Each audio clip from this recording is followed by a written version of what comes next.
So Daniel, have you figured out how to use proxies yet? I have not figured out how to use proxies, and I am just dreading the whole thing so much because I have 60 gigs free on my laptop right now, and I'm going to have to clear so much space off to even start working on this project. I've got 600 gigs of footage. It's not all going to fit, and I just don't know how it's going to work. I haven't figured it So out. Apple announced the new M2 iPad Pros, and they have the M1s, and the M2 and the M1 have the unified memory, and they have swap enabled because of the system on a chip. And because they have swap, you can now do more things that are beyond the RAM limitation of iOS, Right. which includes this new version of Davinci Resolve that can run on the iPad. That is so cool. And DaVinci has a cut and an edit and a color tab. And in the, I guess that's one, and then like export. So you have like 4 tabs on the bottom, or 5. I am definitely showing how much I don't use DaVinci Resolve, except for to do color. But the iPad version only has the cut and the color, because the thought is like, if you're on the iPad, maybe you're just going to cut everything up. You're not going to be adding all your transitions and doing the editing and the sound. Maybe sound's one of the tabs. Anyway, you can, on your iPad, do the color on your color accurate, high definition screen. Sure. And you can do your cutting. And one of the other things that Resolve does, which I don't know why Final Cut doesn't do this yet. It's like, anyway, Resolve has, like, you can upload all of your proxy footage to like Dropbox, and then you can open up your library and point it to Dropbox and edit your footage from anywhere with the proxies. And then whenever you're done with it, you can go back to your main edit machine and then export with the final original versions. And so, like, you still have to figure out a proxy workflow. And I don't know how good the proxy workflow is in Final Cut compared to DaVinci, because every time I would use the proxy workflow in Final Cut, it felt like I had to have all the original footage on my computer, and then on top of that, I had to make proxies. Yep. So you have to have even more space available. Yep. Which is kind of the annoying thing, because, like, what are you going to... If you have 600 gigs of footage, like, where are all the render files going to go? Yeah, But that's a problem. if you had an M2 iPad Pro, you could just, like, make proxies, and then you could do DaVinci from like a different computer, and you wouldn't have to worry about it. I mean, it's a pretty tempting idea. That's what I've been wanting to see Apple do with Final Cut Pro for a long time, and I think it's really embarrassing for them that DaVinci Resolve beat their own product to the punch. Yeah. It's super weird. And I mean, the way you described it, where the things that you're doing on the iPad or cut and coloring, makes so much sense. Like that's how I would want to use it. Mm-hmm. I'm fine with using the laptop to do precise type things, but I would love to be at a coffee shop, sitting on my couch, whatever, and be able to cut all the stuff, or just kind of casually work with the footage. That sounds great. I haven't used Resolve to do a full edit. I've only done like the round trip and the color grading and that sort of thing in Resolve. But from what I can tell, it doesn't seem to make these enormous render files that Final Cut does, where you have this 500 gigs of like rendered footage just sitting there on your hard drive, and you have to have like all this space in order to do a project. I've had projects where I had 500, 600 gigs free on my laptop, and I try to make a multicam of two or three really large clips, like they were each 13 gigs, and I try to make a multicam, and it goes, oh, sorry, you don't have enough space on your hard drive to optimize these 3 clips together and into a multicam. And I'm like, I have hundreds of gigs free, and I don't have space to optimize these clips. And I just wonder if Resolve is better at that, because they seem to be moving a lot faster forward than Final Cut right now. Yeah, that's interesting.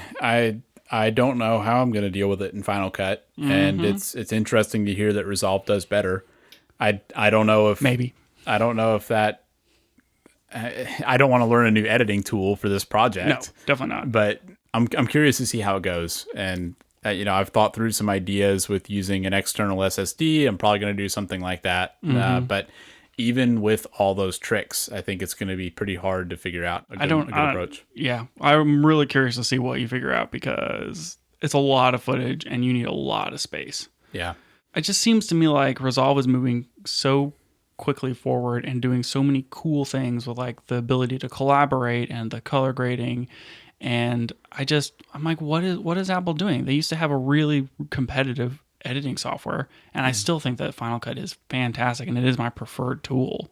But I feel like I'm seeing writing on the wall, and like Apple needs to, I don't know, step up their editing software game, or if DaVinci's going to take their place. Yeah, I agree. It's going to be interesting to see, and I mean, I hope that it lights a fire under Apple. I mean, the fact that DaVinci's on the iPad, maybe Apple will release Final Cut for the iPad. I'd really like to see that. I mean, the main selling point for Apple has always been performance, right?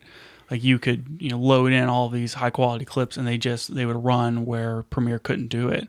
But I feel like that gap's also closed significantly. Yeah, even Premiere has gotten better with that. I think as some of these other companies have started optimizing for the M chips, it's interesting. I don't think it's clear cut. Which one's better. Yeah.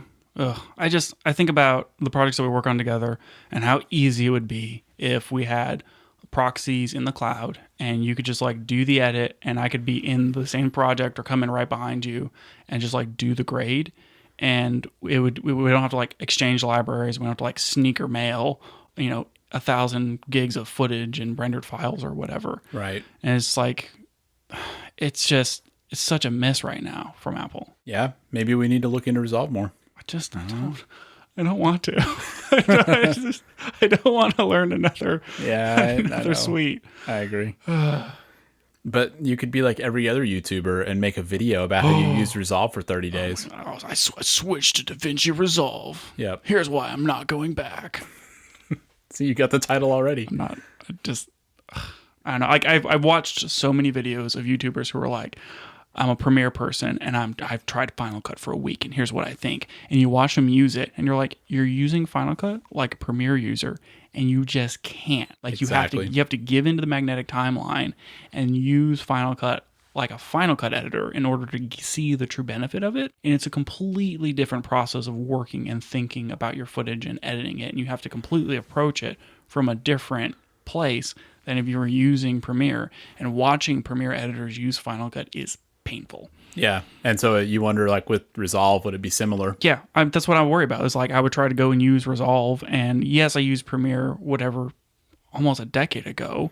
And so I don't totally remember all the Premiere stuff. And I'd wonder if I would try to be like, well, where's my like snap to whatever and blah, blah, blah. And I would try to use Resolve like Final Cut. And it would break me. Maybe so. Yeah.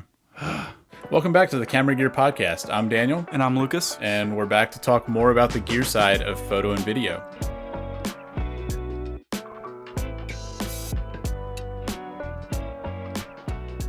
I wanted to do a rumor roundup because talking about rumors is fantastic and one of my favorite things. Now, Lucas, we can't talk about Fuji cameras the whole time. But Daniel, Fuji cameras.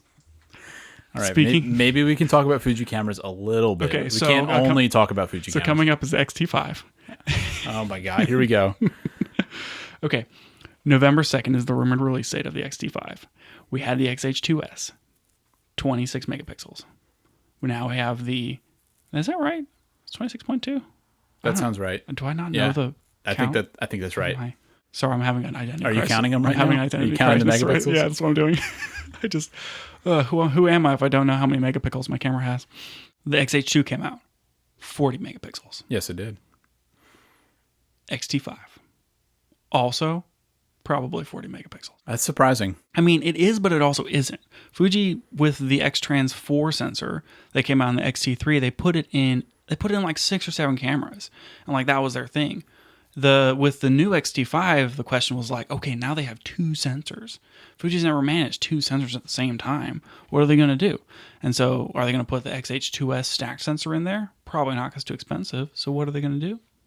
Put in the new 40. But the rumors say that it isn't going to do 8K, which is, I haven't seen Fuji do that, software discrepancy type, split in their line before. They usually only do it whenever it's a hardware limitation. Right. And so like you had your X-T30 couldn't do some of the higher frame rate recording things of the X-T3, but it was probably because of the size and the heat. And right now the X-T5 is rumored to be smaller than the X-T4.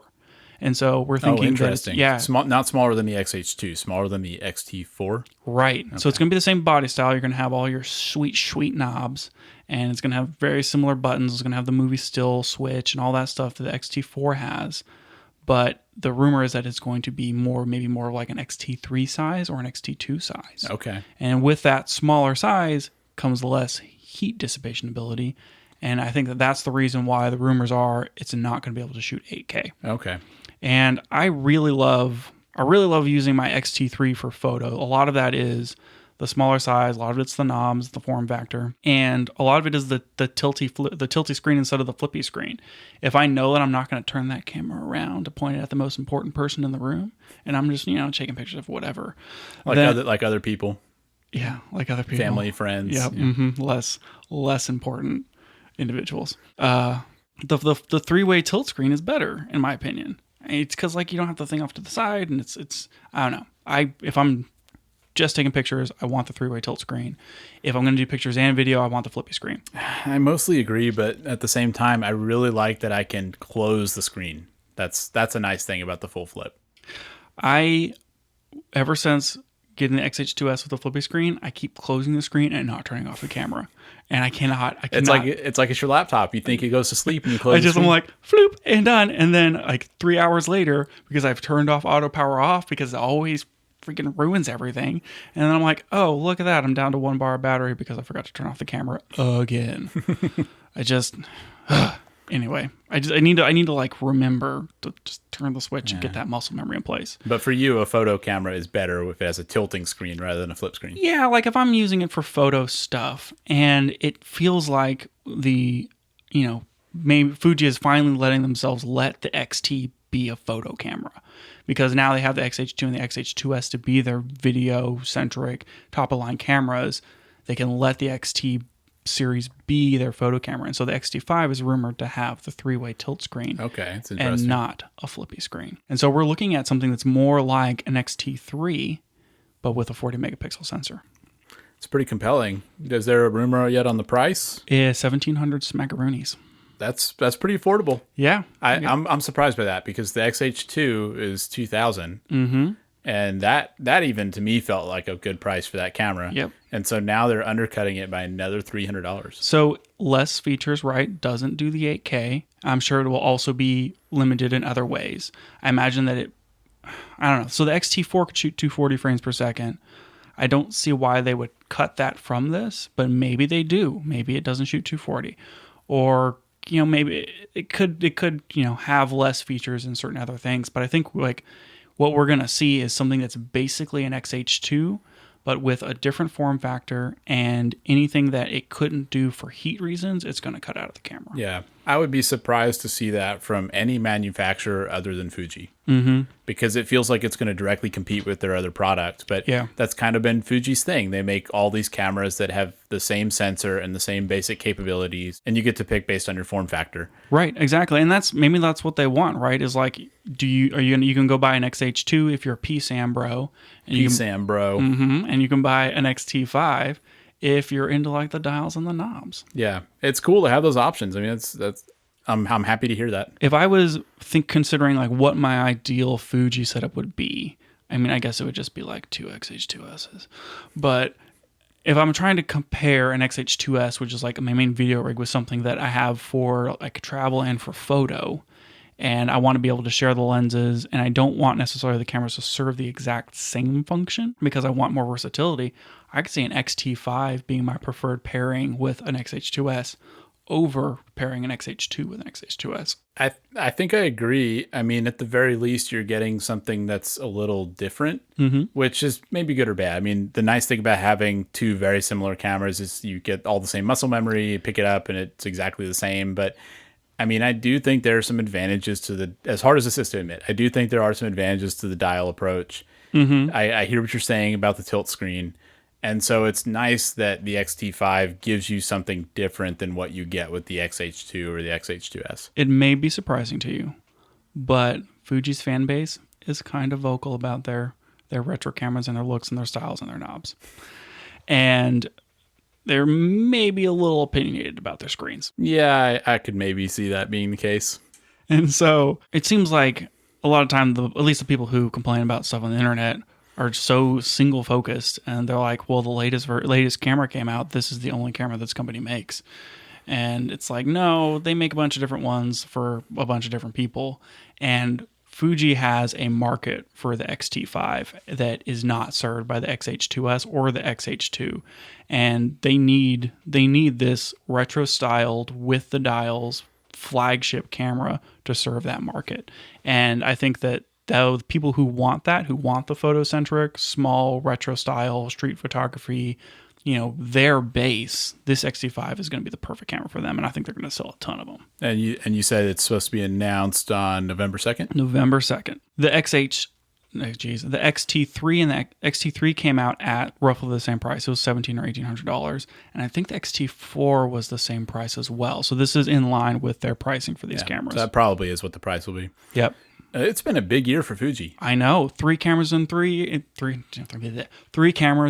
year. It is their 10-year anniversary of X-Mount. And 3 very competitive cameras. Yeah, for sure. And talking about competition, I mean, what does this compete against? That's a good question. What does it compete against? I mean, you have there's got to be some good Sony and Canon options. So what are those? Well, for Sony, I mean, you're not going to buy any of the 6000 series right now, or at least unless you just really need a small Sony camera, because the latest A6400 came out over 3 years ago. And I would even argue that's not really competition for this camera. No, absolutely not. It's at a lower price bracket. And I think that an A6400, A6600 is almost the same price.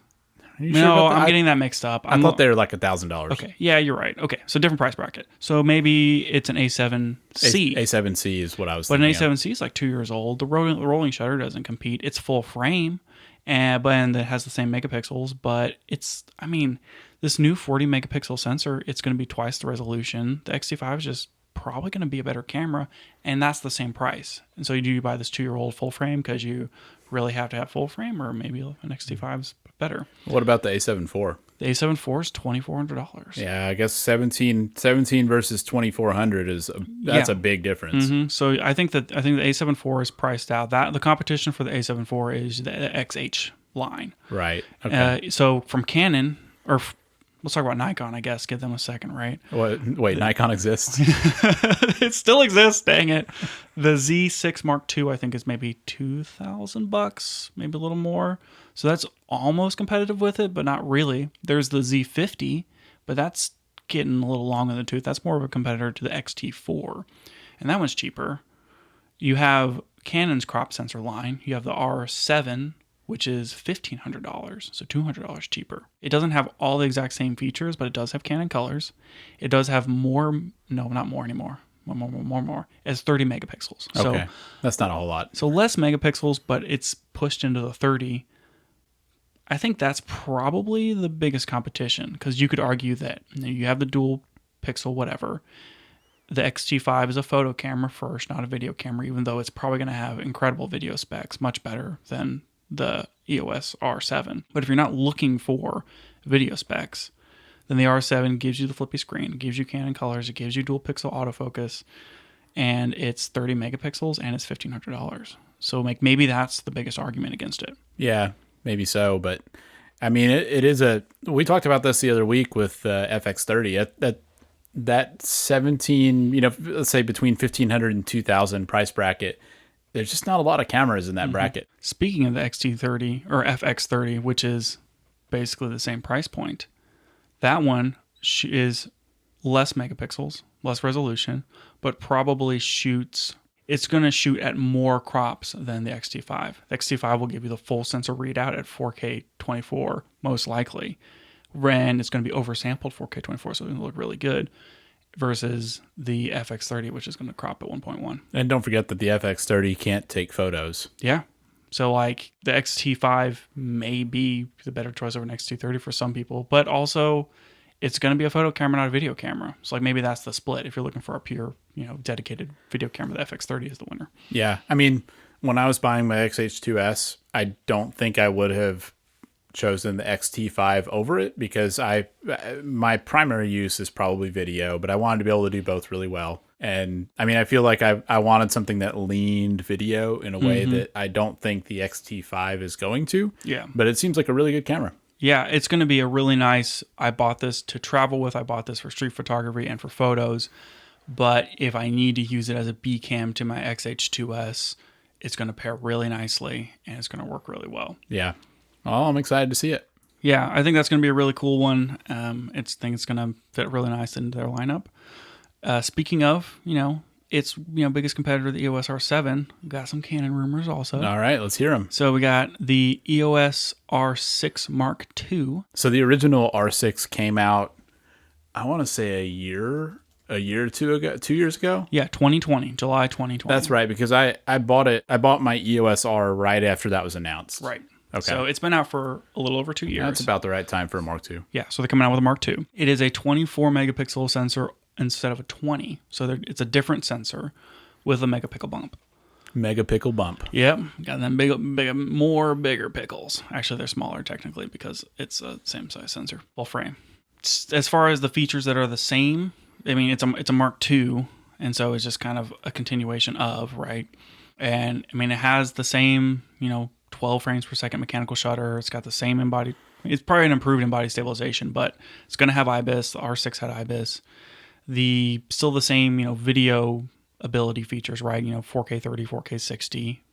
It is going to crop on 4K 60, but the R6 cropped at 1.1 already, so I'm expecting it to be basically the same thing. It's all just kind of the same. It's going to have the same-ish body. It's going to have maybe the more improved dual pixel autofocus. It's going to have, dual card slots. Doesn't look like it's going to be CF Express. It'll just be, SD and, SDHC type slots. But it seems like it's just going to be an R6 with a new sensor. I'm kind of having a hard time getting excited about that. Yeah. I mean, I think it's like, it's a bump, right? It's been 2 years. They're going to take all of the improvements that they've put out in the latest R series, like maybe some of the profiles from the EOS R3, and maybe they'll roll it down the line. We kind of have to see what they announce, but so far the rumors just seem like it's an iterative improvement on top of what was already a good camera. Well, I guess that makes sense with it being a Mark II rather than a new model. Yeah, I mean it feels like they have more models than fingers these days. Yeah, because they're getting kind of crazy with that. Yeah, because like they are still selling the RP and the R. Oh, really? They still sell those new? Yeah, I mean I haven't seen anything that says they're discontinued, and you can buy them new from B&H. Yeah, well the RP is definitely in its own price category, so I understand that, but I am a little surprised they're still selling the R. Right, but it's so like ignoring the RP, you have the R, the R7, the R6, the R10. The R5 and the R3. That's a lot. Yeah, and there's rumor of like an R1 eventually coming out to replace the EOS DM or 1DX. Yep, that one. Sure, yeah, that one. You need like the big boy, right? The big boy. Mm-hmm. And like that hasn't come out yet. And there's also now a rumor for an R8. Okay, so what's the R8? The R8 is supposed to be the direct replacement for the EOS R. So they'll discontinue the R and then they'll have the R8. Interesting. But it's confusing. Because usually as you go up in number, you go down in price and down in feature set. Yeah, that's why I'm confused. Yeah, the R10 is cheaper, $1,300 than the R7. And the R7 is cheaper than the R6. Right. And the R7 and the R10 are APS-C. The rumor for the R8 is that it's going to be full frame. And so they're sliding a full frame camera in between the 7 and the 10, and I don't understand the naming convention. Well, and what's the price of this thing going to be? It hasn't really been released, but I mean, obviously this is all just rumor and speculation at this point. But, we're kind of guessing that it's going to be maybe $1,700 to $2,200 if it's an EOS R replacement. So it's also going to be more expensive than the R7? Maybe. That's just a guess, right? If it's replacing the R, where does the R sit in their lineup? And you have the EOS R5, which is, like a $4,500 camera, $4,000 camera. Then you have the R6, which comes in at $2,500. Mm-hmm. Then you have the R7, which is down at $1,500. So they don't have anything in that XH2 price bracket of like $1,800 to $2,200. They just didn't leave themselves enough numbers. They need an R6.5. I mean, like, why? I don't know. I guess like the EOS 7D was such a landmark camera, right? They had the 7D series, and if you couldn't afford full frame, that was the one you got. And so like they needed to use the 7 for their APS-C line, or else maybe they'd get confused. It's got to be something like that. It's just really strange. I don't know. And then like they've never really had like a 4. There was never a 4D. So maybe because it sounds like 40. Well, it's also 50. Anyways. Or maybe it's like it takes pictures in the time domain, the Canon 4D. Maybe.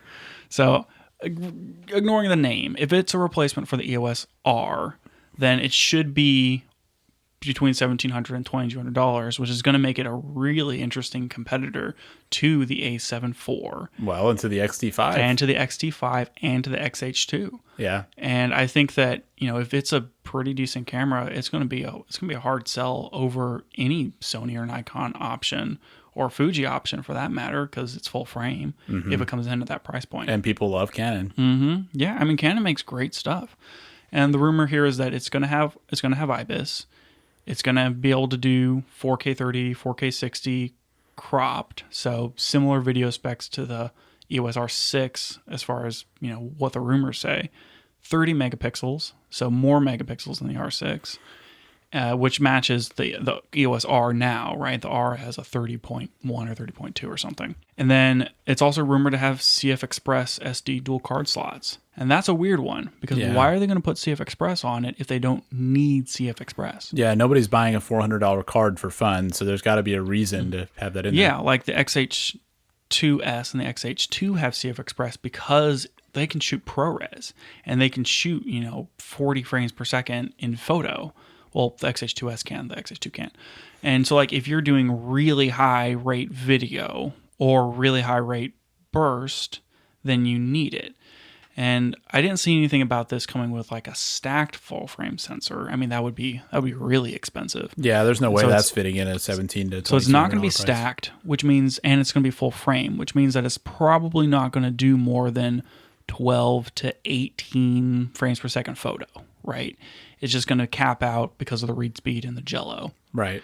And so maybe it's video spec, and maybe it's going to be able to shoot some really cool, like, I don't know, 4K oversampled, all intra, whatever. Well, they did that on the EOS R, right? Like you could get a 400 megabit codec on the EOS R, which was really nice, and people could do amazing things with that footage. So maybe it is just really high quality video, maybe not necessarily high frame rate or anything. But at that price point, like, I doubt we're going to see any sort of like ProRes internal or any sort of raw internal. Especially from Canon, because they seem very conscious of not cannibalizing their cinema lines. Right, exactly. They want to still sell plenty of, C70s and that sort of thing. R5C, all that stuff. Yeah, and the R5C shoots raw internal, and I think the R3 can do it, but the R6 can't. And if this comes slotting in under the R6, like, why is it going to be able to shoot raw? So it doesn't make sense. The R6 rumors are saying that that camera is only going to have SD card slots, and then the R8 rumors are saying this camera is going to have CF Express slots. But like, why is it going to have it if it doesn't need it? Yeah, and I mean, it's a cheaper camera. We have to acknowledge it's possible that that's not true. Sometimes people see a part and they assume it's for one camera and it's for a different camera, so we just really don't know. Yeah, so it's really like me poking holes in this rumor more than anything. Is the CF Express thing doesn't make sense. The name doesn't make sense. The positioning in the line doesn't make sense. And so I'm also kind of wondering, like, maybe this Phantom R8 camera is just the R6. Like, why wouldn't the R6 replace the EOS R? Yeah, it's entirely possible. I mean, to me, the most believable part of it is that Canon would release a camera in that price bracket, because I think that it's ripe for disruption, I guess. Like, absolutely. We were just talking about the X-T5, and it seems like there's not really much competition, so it seems like it would make sense for Canon to release something that competes there, and that part rings true, but a lot of the rest of this just seems strange. That, I know that, like, inflation and blah blah blah, but that $1,500 to $2,000 price point is a really good target for a lot of people who are into photography but don't want to, spend an arm and a leg. You have a lot of people who are like, I'm just going to spend my $1,000. I want a camera and a lens, and I'm going to spend $1,000, and that's it. So you got those people served. And then you have most of your people who are going to buy, $1,500 to $2,500 cameras. And in that $1,500 to $2,000 price bracket, there isn't really a full frame option right now that isn't 3 years old. Yeah. Like, you have the A7C and you have, last generation cameras, but the EOS R is more expensive. The XH2S is more expensive. The A7 IV is $2,500. It's like, and I know I listed an APS-C camera in there, but I just can't help myself. It's Fuji. Yeah. But point is, like, I don't know what you would buy if you had a $2,000 budget and you wanted a full frame camera. I think that's a good point. And that, like I said, that's the biggest reason I could see them releasing a camera in that bracket. The rest of it doesn't make sense. You're right. It doesn't. So maybe what we'll see is, like, hey, here's an EOS R6 Mark II, and it's both of these cameras into one. But I'm curious to see it. I don't have a date for like when they're potentially going to announce anything. Yeah, I was like going to ask, with any of these Canon rumors, do you have any No, dates? I mean, a lot of it's talked about like this year. So well, maybe it's not much time left. Right. So maybe we'll see something announced for the holiday season. Okay. I don't know. It would be cool to see something come out. I really like what Canon does. I like their stuff, and having a full frame camera from Canon in that price bracket to replace what the EOS R was, which is 4 or 5 years old now, probably needed. It probably does need to happen. I mean, we talked about the EOS R a few weeks ago, and it's still a good camera, and it fits into a good price bracket. And yeah, I mean, I think they need to replace it with something. So one more for you, and we're going to talk about this one on the heels of the announcement. So we may be a little late on some of the information. We might be incorrect on some of it, but well, we're talking about it. You and I are recording this before the announcement, so right. People are going to be able to see whether we're right or not, I guess. I guess so, and I'm just kind of going off what I'm reading, right? I don't have any other sources here, but this is obviously the Sony A7R5, and Sony seems they're out of syncness with their numbers is so annoying.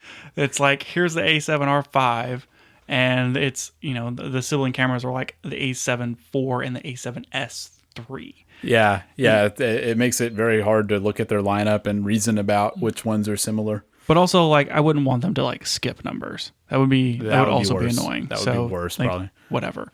But they always come out with the high resolution line first whenever they're pushing out their new series. And this is the direct replacement for the A7R IV, which is their high resolution consumer photo camera. I mean, people use these things for weddings all the time, right? So that it is a professional camera for professional shoots. But it's their high resolution, not their Alpha 1 line, not their A9 line, but their high resolution 7 series line full frame camera.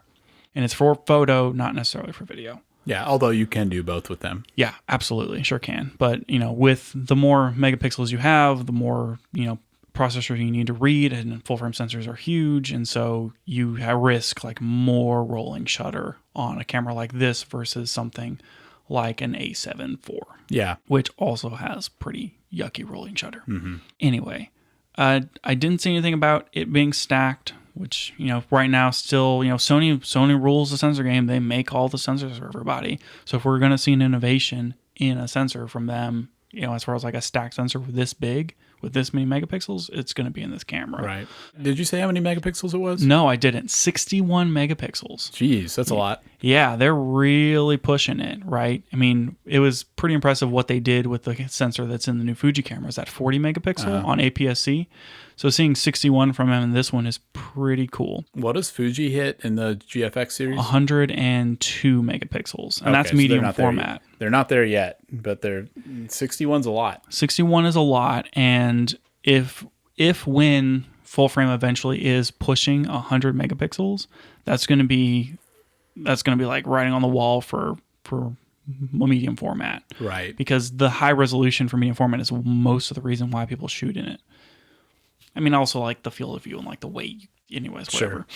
So 61, like that's great. That is, I mean, you're probably going to be able to print, 30-inch photos on that easily, and it's going to look great. So we're looking at definitely, backside illuminated, and they'll probably stick a new processor in it. They're supposed to have significantly improved autofocus, which for Sony, like, that's saying something. They're leading the game, and now they're just going to like further push it, right? It's going to have like almost 700 phase detect points. Oh wow! Which is so many, and like for reference, the Fuji ones are like 400 something, and I don't know how. I think Canon's also around 400, but I don't actually know that number off the top of my head. So almost 700 autofocus points. Wow.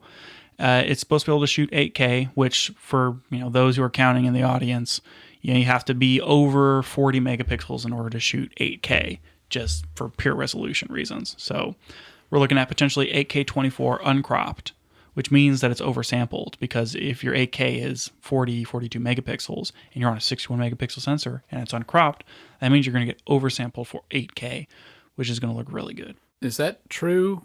Yeah. Or is what true? I guess so, because I was trying to think of how the oversampling works, and you could do like line skipping. Is that still count as oversampling? No, that does not count as oversampling. So I guess that's true.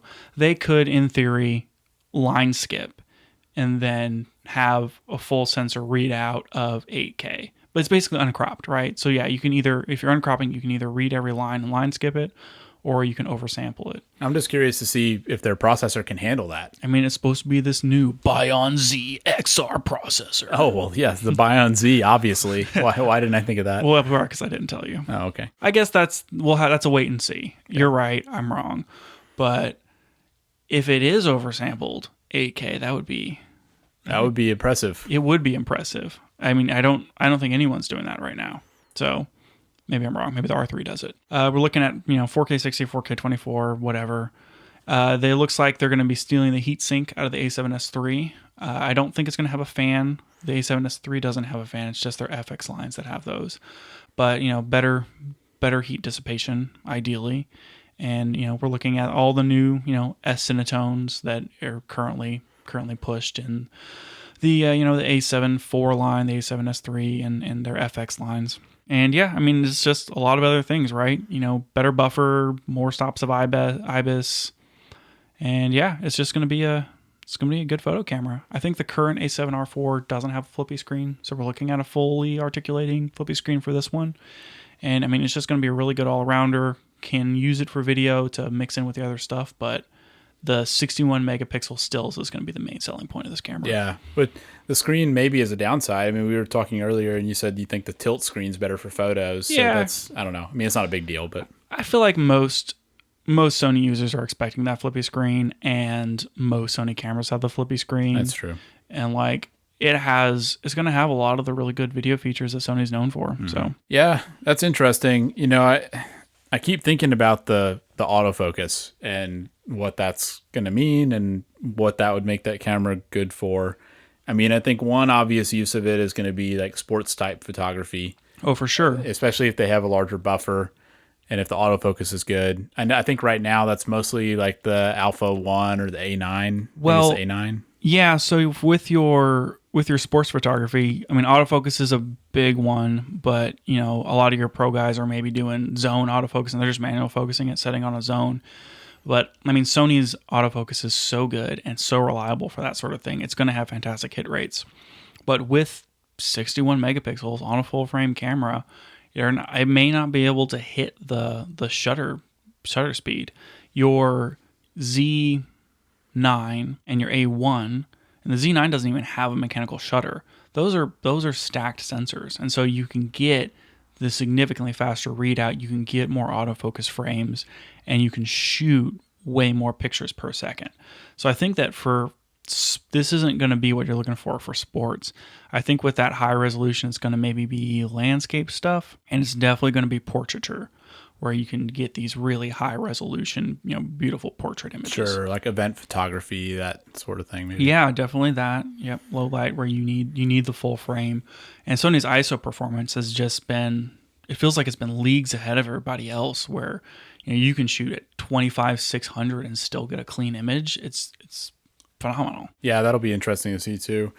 I feel like with the autofocus, we've hit a point where it's fast enough. That's not the problem that I have with autofocus is never that it's not fast enough. It's more like I can't get it to focus on what I need it to focus on. Mm-hmm. And the reason that I always want a manual focus in video is because I know what I want to focus on. Right. And I want to hit that, and I don't want the camera hunting off of it. Mm-hmm. So it's really more that I want the autofocus to be smarter. I mean, if the autofocus was as good as me manual focusing in terms of hitting the right things, of course I would use it. That'd be great. So that's really the improvement I want to see. Well, I think that for something like this, I mean, there's the things that you use autofocus for, and there's the things that you don't.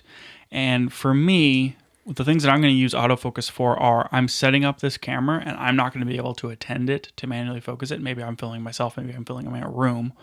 Or maybe I'm running gunning, and I don't have time to like exactly get that focus where I need it to, and I need something to be in focus. I need it to be fast. And I'm just going to like hit the video button and pray that I get something good.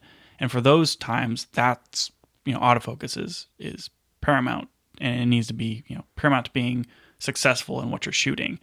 and it needs to be accurate, it needs to be fast. But if any sort of thing where I'm operating the camera and I'm, filming this thing and it's more planned out, or I'm dedicated to just operating the camera, I'm going to want to manual focus it. Yeah. And I don't think that's going to change anytime soon. Yeah. So I guess like something like this A7R5, if you're at an event and shooting photos and you're just getting quick video, I mean, you're probably just going to want it to autofocus so you can get the video quickly. You can know that it's going to be right, and you don't have to worry about it. And then like maybe you're also using it for like YouTube or something. Sure. Using this $4,000 camera for YouTube. Vlog on vacation with your $4,000 camera. I mean, sure, why not? So what do you think about this thing overall? I mean, I think it's going to be a really good camera for Sony's lineup. I mean, it's time for them to upgrade and replace the A7R4, and that's the camera for people who are always seeking for higher resolution and cleaner images, and 61 megapixels is a pretty good jump over the previous version. I mean, what was the A7R4? It was like 40 something? Yeah, I want to say like 42 maybe, something like that. Never mind, it was 60. It was 60. Wow. All right. Here I'm over here like gushing about the megapixels, and it's basically the same number. Well, that's surprising. That is surprising.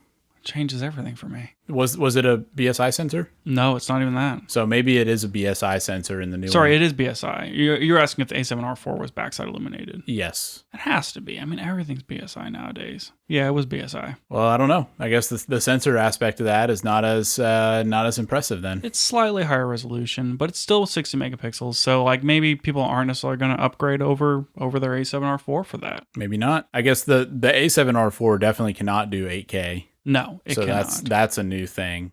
We talked about the autofocus. So I mean, there's still improvements. Yeah, but it's a photo camera first. It's not necessarily a video camera. Yeah, I don't think anybody should buy that with the intention of doing video as a main thing. Yeah, no, it's definitely a secondary camera to that. I was trying to see how many megapixels the EOS R5 is, and that's the one that I'm mixing this up with, because the R5 is 45 megapixels. Okay, that's the one that's getting really snuck up on by APS-C cameras right now. Right. So if you're in for resolution and you don't want medium format, the A7R series is still your go-to camera. And I guess they're not necessarily pushing it up to 100 yet or 90, but the R5 is going to be a nice upgrade probably. Man, I was thinking about how big your files would be. 60 megapixel pictures. Yeah, I mean, yes, those are pretty big files, especially if you're shooting on uncompressed RAW. Yeah, jeez. But you can get some really, really beautiful photos, really high resolution.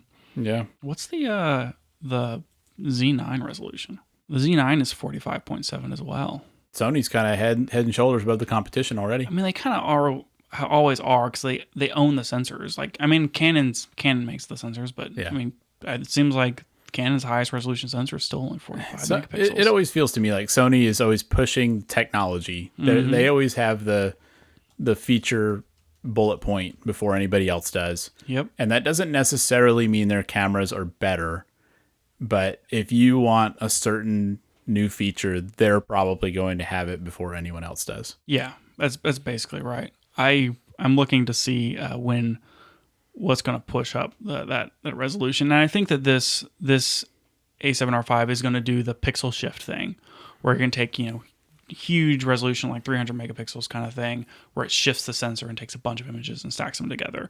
That's predominantly been like a smaller sensor camera thing, but it looks like this is probably going to be able to do that. And there's some old rumors from like 2 years ago that are like, Canon's going to release a R5S that's 90 megapixels. So, we'll have to see who gets there first. And if Sony's releasing the A7R5 now, I mean, the next, the A1 or the A9 is kind of their next series, right? That's the flagship thing. So maybe the A1 Mark II is going to be, their 90 megapixel super camera. Yeah, that seems more likely that they'd go there with a higher tier model first. Mm-hmm. So. And it seems like Sony, because of how quickly they release cameras, I mean, I guess everyone's still on like a 2-year cycle, but it feels like Sony's always pushing the envelope.